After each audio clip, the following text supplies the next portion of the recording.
In today's video, I'd like to go over the basics of making espresso.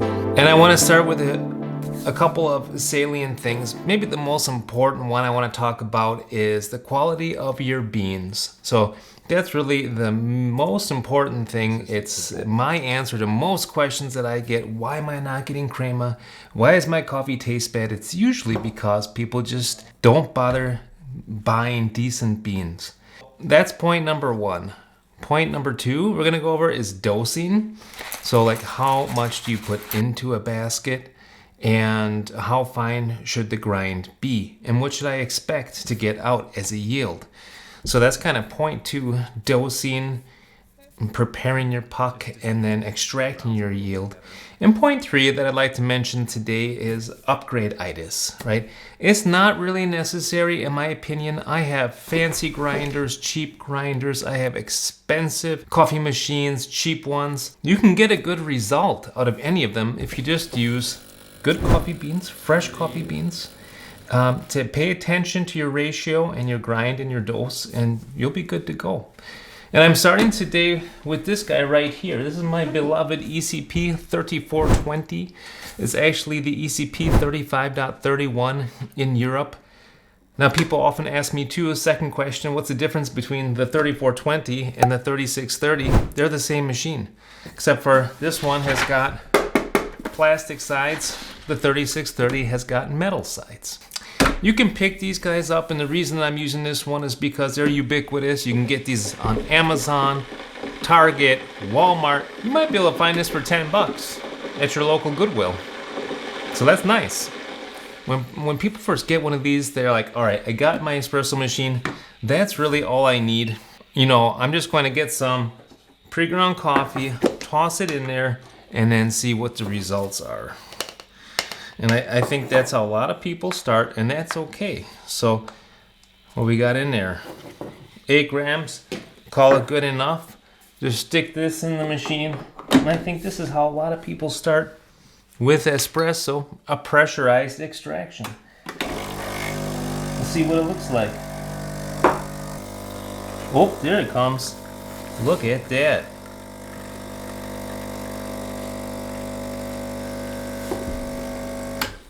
And we got crema already, as simple as that. The reason that we got crema here is simply because of the turbulence. I'm using a pressurized basket. So a pressurized basket has got a bunch of holes on one side. That thing's loud. And only one hole. What, did you quit? And only one hole on the other side. And the effect that this makes is that it pees down like a really forceful stream of liquid into the bottom of the portafilter, which then essentially turns into this crema. But let me tell you what, if you are satisfied with this, that's totally fine. It's still better than espresso, and it's cheap. So you can operate this machine for really, really cheap, and I think that that's nice. But I mentioned I'd like to talk about coffee beans and why they're so important. So this stuff right here, you know, it's pre-ground. You can buy this at the store for like $5, and it's not that good. Since it's pre-ground, it's already lost most of its aroma, and it doesn't have any more really freshness to be able to extract in comparison to whole beans. Now you can't just use any whole beans. If you go to the grocery store, you're gonna find a lot of options, a lot of them cheap, you know, and some of those will have been roasted already a year ago. And they have a degassing valve in there, and therefore, you know, all the carbon dioxide will have already been emitted from the beans. They will have lost their aroma and their ability to make crema. What you got to do, this is really number one most important point to keep into consideration, and I know it's a pain in the butt because these are expensive, but you need some decent coffee beans. So I would suggest to go to a local roaster in your area. If you don't know where one is, just take out your phone, turn on your Google Maps, and just look for a roaster in my area. You should be able to find one. So these are some nice coffee beans right here from a local roaster. And with that being the case, these are about 4 weeks off of roast date. They still have some aroma. They still have enough carbon dioxide to be able to emit off the extraction. Why does that matter? It's what provides, first of all, the opposite pressure to the incoming water. And once the water overcomes that and extracts through the beans, that's what releases the carbon dioxide, the so-called crema everybody wants. So let's just remove this guy. Let's move on to making a non-pressurized espresso. And I kind of want to talk about dosing. So I've got this guy right here. This is a bottomless portafilter. You can see there's holes on the bottom, and it actually allows through a lot more liquid than does something with one hole, right? That's pretty obvious. And therefore we have to grind fine enough, and we also need coffee beans that are fresh. I'd like to kind of show you guys one little trick that I use. I generally aim for 16 grams, but if you don't happen to have a scale, you can just pour them in there. Oh, I lost some. Pour into just about the top, and that's usually what will fit. All right, so I got 17.5 grams in there. We're gonna grind that up and see what kind of extraction we can get. Now, kind of jumping forward to upgrade items and fancy equipment versus non-fancy. This R3 grinder you can get for $100, right? And you can already grind for espresso with this. So we're going to use this. I got it on a setting of 7.2 on there. And let's just go to town with this right away. We're going to put our coffee beans in there and grind. So what we're going to do next is prepare the puck, which means that we are going to try to get the grounds put in there and distributed nicely. I know it seems like a lot of work. You can streamline the process a little bit, but I'm just kind of showing you how to do it. Let's put our freshly ground espresso in there, and you're gonna see that it's kind of clumpy in there. That's what it looks like right there. So being that it's kind of clumpy, what you can do if you don't have any, gosh dang it. If you don't have any other tools, you can just kind of pat it down like that and give it a tamp. But if you do happen to have what's called a WDT tool, you can use that. And all that is just some little needles on there, and these needles just distribute the grounds a little bit better and break up the clumps. And then we're going to give it a tamp.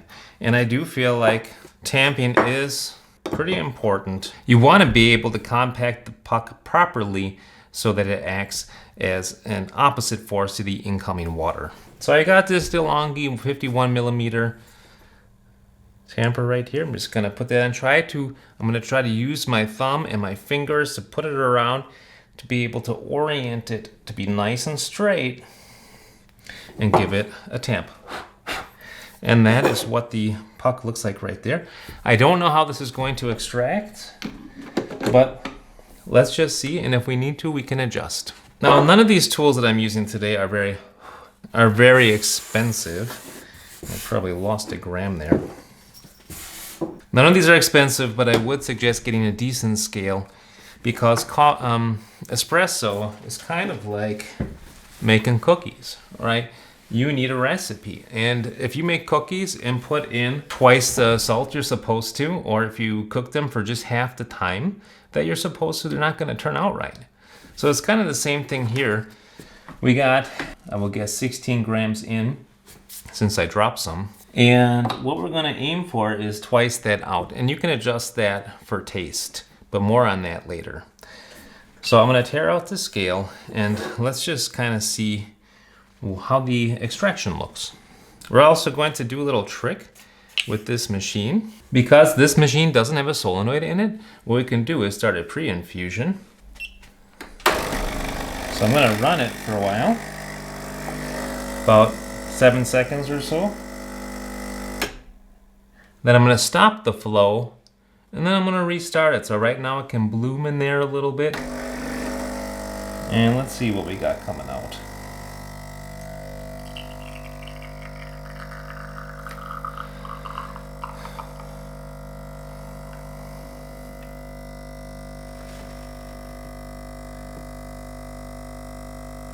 So, doesn't look too bad.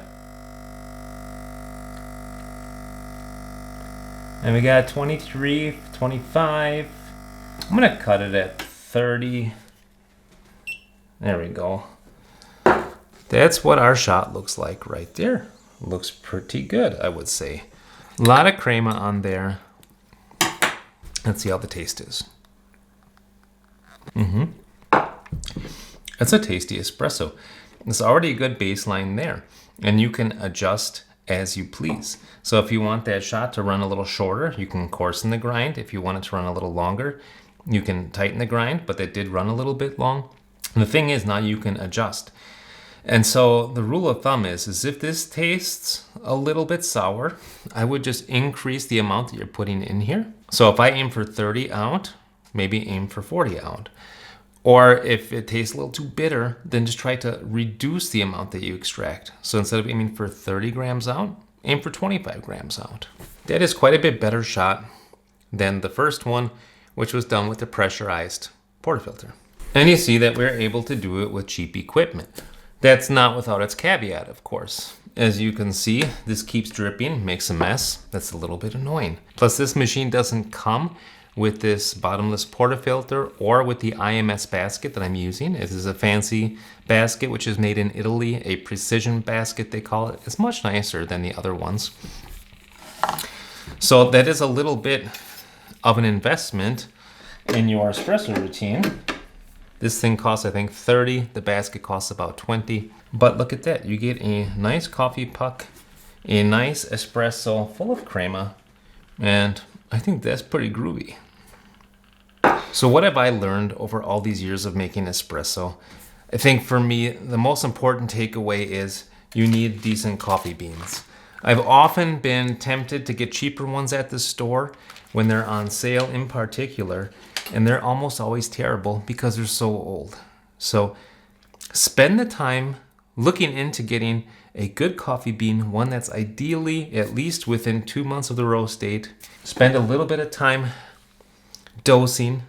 So that means putting in the right amount of coffee. If you put in too little coffee, it's not going to be a good extraction. And if you put in too much, then the water's going to have a hard time even getting through. And then spend a bit of time with your grinder, adjusting it so that you get a proper yield in your cup in a proper amount of time. And you can play then from that baseline. All right, guys, I hope that this little video was helpful for you. If so, give it a like. If you thought it was terrible, give it a dislike. Whatever the case, until next time, I say happy coffee drinking, happy espresso drinking. Bye now.